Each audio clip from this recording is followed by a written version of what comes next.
Defaulting on the national debt should be regarded as unthinkable, she said before a Senate hearing.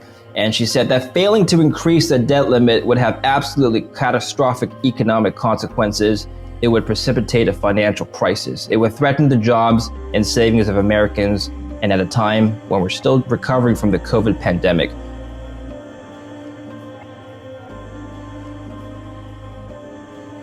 Yeah, so I mean, one of the most worrisome metrics out there is what's happening with the job market in the United States and elsewhere.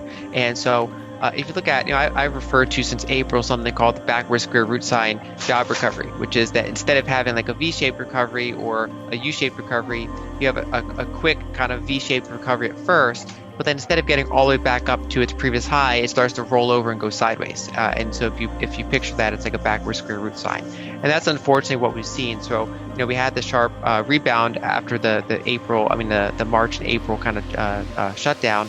But since this summer, it's really kind of rolled sideways. And unfortunately, the latest data point continued to confirm that.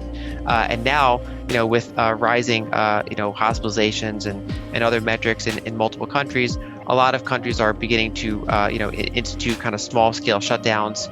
In some cases, countrywide partial shutdowns.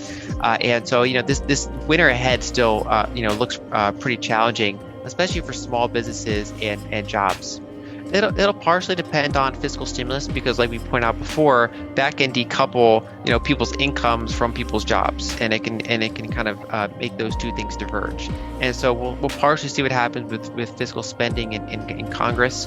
But right now, if you look at equity markets, they become quite stretched. If you look at put to call ratios or other signs of euphoria, there's really a ton of bullishness in the markets, and we've seen somewhat of a rotation from growth to value. But and I'm bullish on a lot of those value names long term, but they have come pretty far pretty quick. So I wouldn't be surprised to see some bumpiness in the months ahead. But of course, sentiment can always push things further than you think would be rational. Most of them want that kind of gradual devaluation, where they still want their currency to be seen as stable, but they want some positive inflation rate.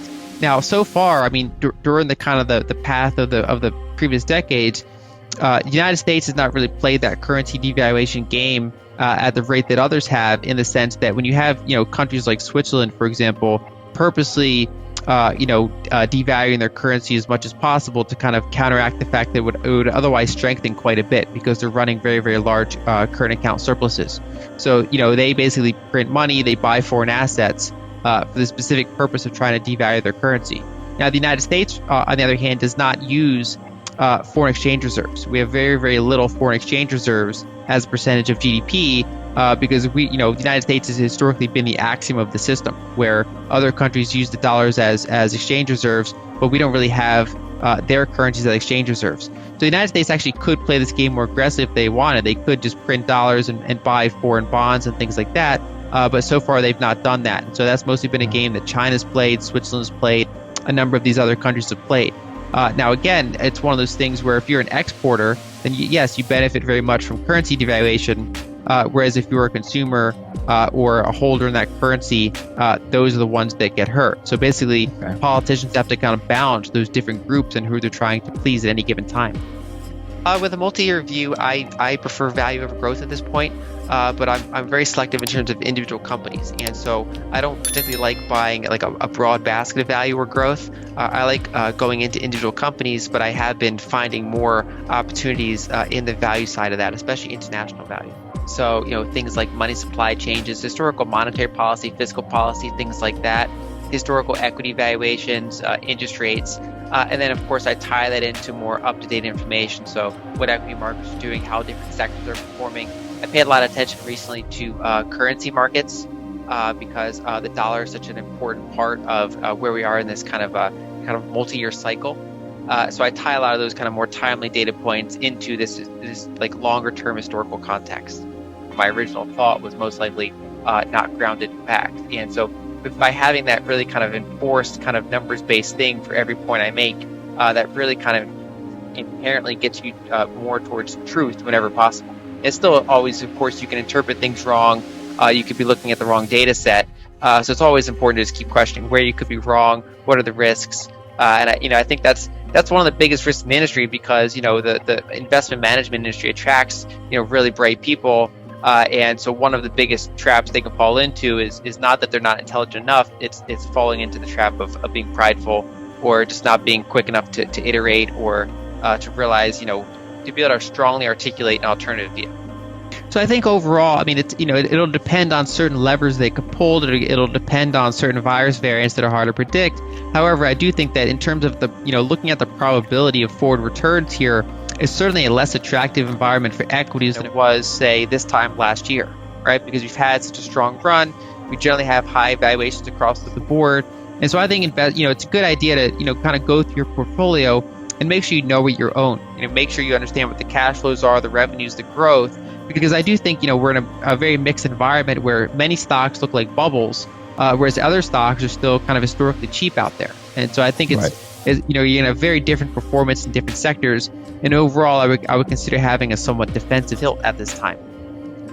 For example, I've been bullish on some of the banks lately. Okay. That includes Scotiabank, that includes Sberbank of Russia, that includes some of the Singaporean banks. I'm pretty bullish on some of those higher quality, larger banks, with like a 3-year view. So most of this year I was really bullish on Chinese tech. But they came pretty far pretty fast. We've also seen some increased regulatory action against them. I still remain bullish on them long term, but I'm increasingly interested in diversifying a little bit. So I've been bullish on India, Russia, even Latin America to some extent. I was more cautious on them earlier in the year, but we're seeing some signs of life out of there, especially because a lot of industrial commodities and agricultural commodities have done pretty well.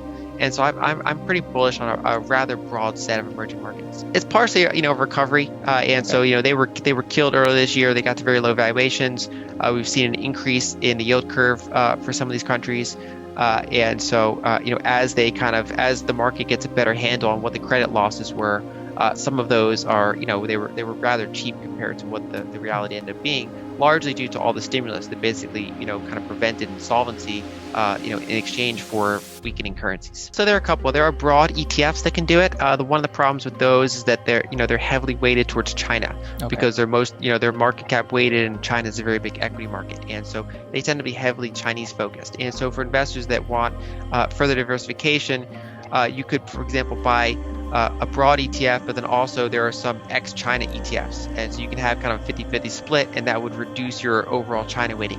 You can also use regional or single country ETFs. So for example, you can buy an India only ETF, or you can buy a Latin America ETF. And for me, I also like to go into some individual companies in those space. So I use a blend of individual companies as well as some of these regional ETFs and single country ETFs.